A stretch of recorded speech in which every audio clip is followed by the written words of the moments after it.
C'est pourquoi, mon frère, ma soeur, tu dois observer tes voies. Tu vois d'abord de quelle manière tu as marché. Peut-être tu as déjà volé. Peut-être tu as déjà tué.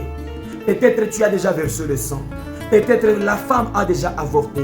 Peut-être tu as déjà séparé le foyer de deux personnes. Parce que la parole nous dit, personne ne peut séparer ce que Dieu a uni. Mais toi, peut-être tu y as déjà séparé. Peut-être tu as déjà pris la femme d'autrui. C'est que moi je veux te demander, mon frère, nettoie ton intérieur. Nettoie ton intérieur.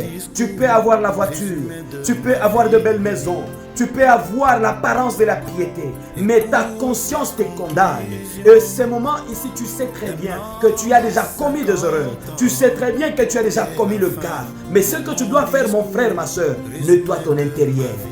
Nettoie ton intérieur. Il n'y a aucun péché que Dieu ne peut pas pardonner. Si tu y as déjà, peut-être frôlé la vie, le chemin de Dieu, tu y as versé ton sang, va vers le serviteur de Dieu. Va vers le serviteur de Dieu. Si tu as les fétiches, prends tes fétiches, va vers le serviteur de Dieu. Va confesser, parce que Jésus-Christ nous a dit, venez à moi, vous tous qui êtes fatigués et chargés, je vous donnerai du repos.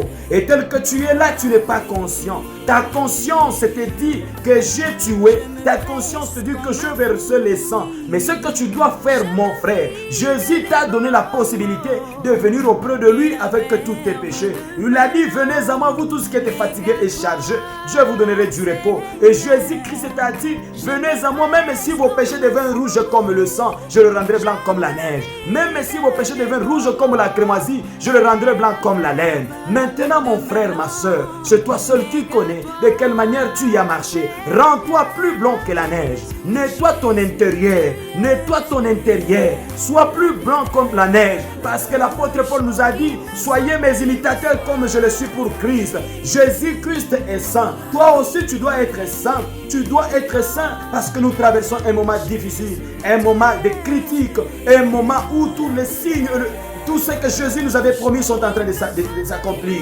Maintenant, frère, nettoie ton intérieur. Regarde là où tu as failli.